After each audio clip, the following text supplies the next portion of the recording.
दर्स कुरान नहमदुहु व नुसल्ली अला रसूलिहिल करीम अम्मा बाद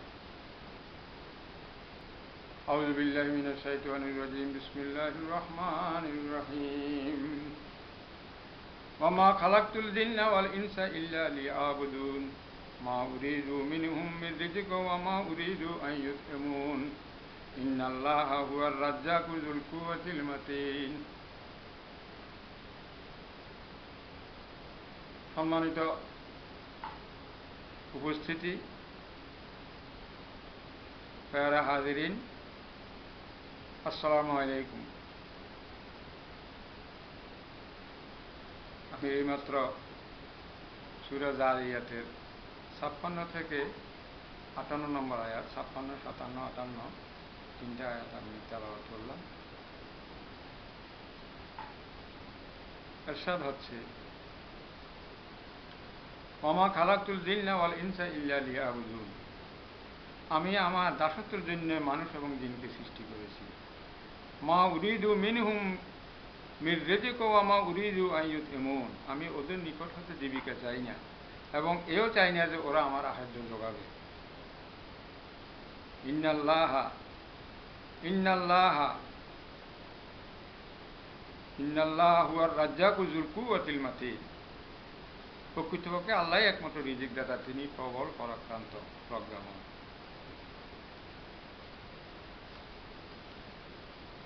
এই তিনটি সূরা জারিয়াতের 56 থেকে 58 নম্বর আয়াত, তিনটি আয়াত আমি তেলাওয়াত করলাম, বঙ্গানুবাদ পেশ করলাম। এখন এই আয়াতের আলোচনায় কি কি বক্তব্য আসে আমরা সেই জায়গায় আসি। ওমা খালাকতুল জিন্না ওয়াল ইনসা ইল্লা লিয়াবুদুন, আল্লাহ রাব্বুল আলামিন এখানে বলছেন ইবাদত করবে শুধুমাত্র আল্লাহ, অন্য কারো নয়। আমাদের ইবাদত করা আল্লাহর জন্যই শুধু উচিত, কারণ আল্লাহ আমাদেরকে সৃষ্টি করেছেন। অন্য কোনো সৃষ্টিকর্তার আবাদত করা, অন্য কোনো কারো আবাদত করা আমাদের জন্য শোভা পায় না, কারণ যিনি সৃষ্টি করেছেন তার আবাদত করা ছাড়া অন্যের কোনো অধিকার থাকতে পারে না আমার আবাদত গ্রহণ করা। আমরাও কাউকে আবাদত করা বৈধ এবং সঙ্গত হতে পারে না আদার দেন আল্লাহ, যিনি সৃষ্টি করেছেন তিনি ছাড়া। এখানে একটা প্রশ্ন থেকে যায়, শুধুমাত্র আমার আবাদত করার জন্য আমি মানুষ ও জিনকে সৃষ্টি করেছি, আল্লাহ এই কথাটা এখানে কেন বলছেন? আল্লাহ তো আরো জিন ও মানুষ ছাড়া সৃষ্টি জগতের অনেক কিছু আল্লাহ সৃষ্টি করেছেন। গাছ পাখা, গাছ পাখি, জীব জন্তু, ফেরেশতা সৃষ্টি, যেমন 18,000 মুখলুকাত সবই আল্লাহ সৃষ্টি করেছেন। শুধু আমাদেরকে আবাদত করার জন্য শুধুমাত্র আল্লাহর আবাদত করার জন্য সৃষ্টি করেছেন, এই কথাটা কেন বলা হলো?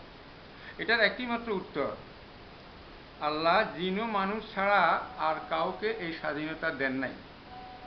আমরা ইচ্ছা করলে আল্লাহর ইবাদত করতে পারি, ইচ্ছা করলে আল্লাহর ইবাদত নাও করতে পারি, এই স্বাধীনতা আমাদেরকে দিয়েছেন। এই জন্য বলছে যে আমি শুধুমাত্র আমার ইবাদত করার জন্য শুধুমাত্র আমার কোনো জিন ও মানুষকে আমি সৃষ্টি করেছি।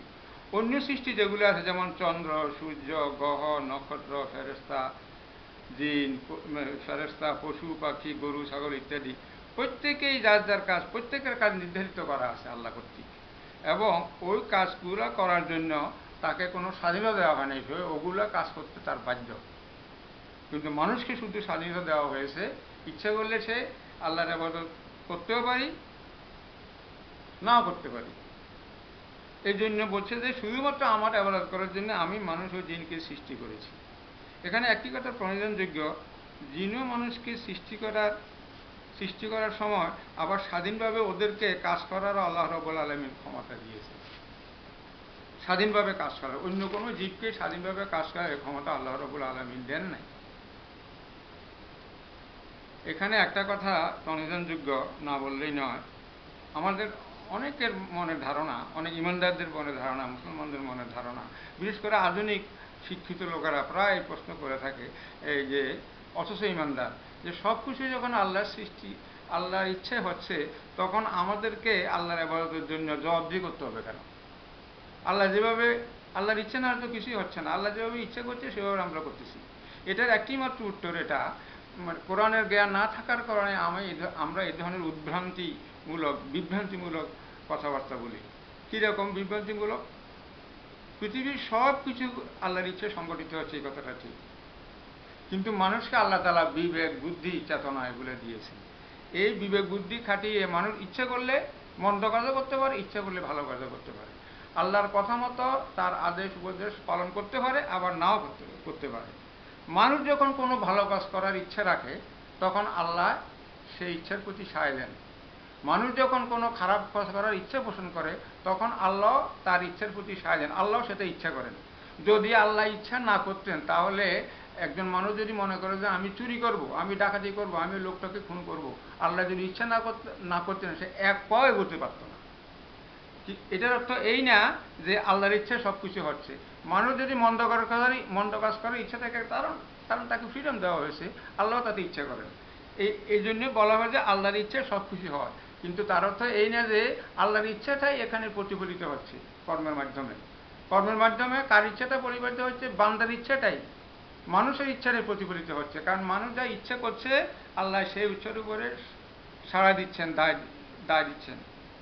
যেমন আপনার এই যে সূরা দাহরা আল্লাহ রাব্বুল আলামিন 30 নম্বর আয়াত, সম্ভবত 30 নম্বর আয়াত, আল্লাহ রাব্বুল আলামিন বলছেন ওমা তাশাউনা ইল্লা আন ইয়াশা আল্লাহ ইন্নাল্লাহা কানা আলিমাল হাকিম।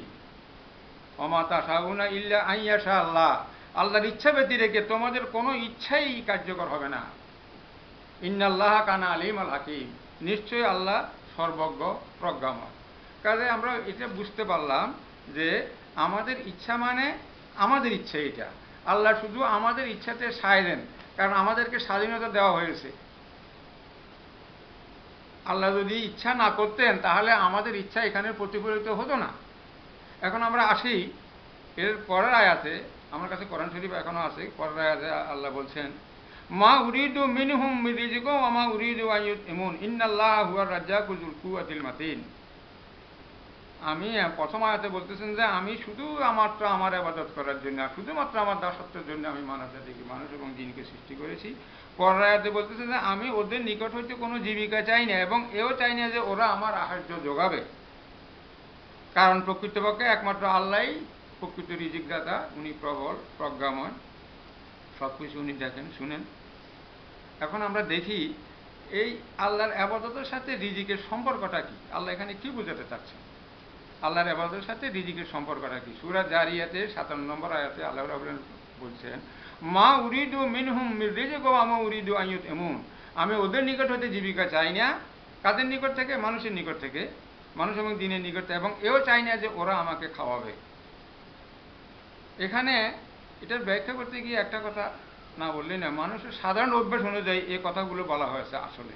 কেননা যত বড় লোকই হোক, যত রাজা মহারাজাই হোক, কেউ যদি কোনো গোলাম ক্রয় করে এবং তার পেছনে অর্থ করি ব্যয় করে, তবে তাতে তার একটা উদ্দেশ্য থাকে। উদ্দেশ্য কি থাকে?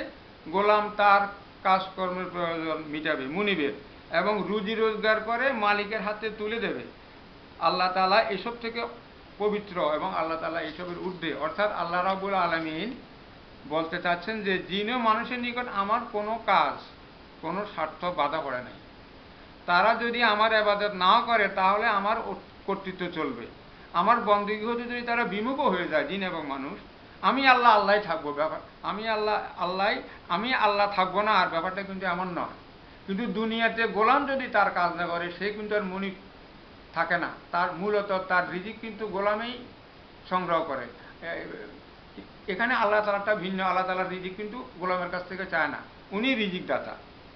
এই আয়াতটাতে একটা সূক্ষ্ম বিদ্রুপ নিহিত আছে, আমরা যতটুকু আমার মনে হয়।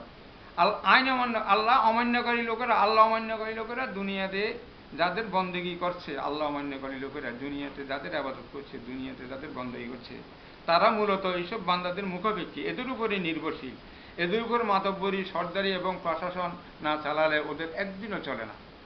এসব প্রশাসকেরা তাদের রিজিকদাতা নয়, বরং তাদের মান্যকারী বান্দারাই তাদের রিজিকদাতা। শুধুমাত্র আল্লাহ একমাত্র মাবুদ, তার কর্তৃত্ব স্বয়ংক্রিয়, স্বনির্ভর ও অমুখাপেক্ষী। তিনি তার বান্দাদের কাছ থেকে কিছুই গ্রহণ করেন না। এই গুরুতত্ত্বটি বোঝানোর জন্যই এখানে রিজিকের সাথে ইবাদতের সম্পর্ক নিহিত করেছেন। এরা পরে আল্লাহ বলছেন যে তিনি একমাত্র রিজিকদাতা, তিনি অত্যন্ত পরাক্রমশালী, প্রজ্ঞাময়, এবং এত প্রজ্ঞাময়, এত পরাক্রমশালী, উনি যেটা সিদ্ধান্ত নেন, উনার কাছ থেকে উনাকে এক পাও, উনার অবস্থান থেকে এক পাও নড়াবার শক্তি পৃথিবীতে কারো নেই। কাজে শুধুমাত্র আল্লাহর ইবাদত করার জন্যই আমাদেরকে আল্লাহ সৃষ্টি করেছে। মূল কথা হলো এটা। একটা কথা এখানে না বললেই নয়, ইবাদত বলতে আমরা কিন্তু অনেক সময় ভ্রান্তির জালে আবদ্ধ হয়ে যাই। যেমন নামাজ, রোজা, হজ, কলেমা, কতগুলো আনুষ্ঠানিক কাজকর্মকেই আমরা ইবাদত মনে করি। আসলে ইবাদত মানে কি? ইবাদত মানে বন্দেগী, মানে কি? ইবাদত মানে কি আল্লাহর ইচ্ছা মতো সমস্ত জীবন আমরা কাজ করা, অর্থাৎ জীবনের প্রতিটি অংশ, প্রতিটি কাজ যদি আল্লাহর ইচ্ছা মতো হয়, তাহলে সেটাই আমাদের ইবাদত। আসুন আমরা সবাই সূরা জারিয়াতের 56 থেকে 58 নম্বর আয়াত অনুধাবন করে বুঝে নিয়ে সে মোতাবক আমল করার তৌফিক চাই আল্লাহ রাব্বুল আলামিনের কাছে। এতক্ষণ আপনারা অনেক ধৈর্য ধরে আমার কথা শুনেছেন, আমি আপনাদেরকে কৃতজ্ঞতা পাশে আবদ্ধ করতে চাই। ও আখির দাওয়ানা আনিল হামদুলিল্লাহ রাব্বিল আলামিন। সাদাকাল্লাহুল আলিয়্যুল আযীম ওয়া সাদাকা রাসূলুহুন নবিয়্যুল কারীম ওয়া নাহানু আলা যালিকা মিনাশ শাহিদিন।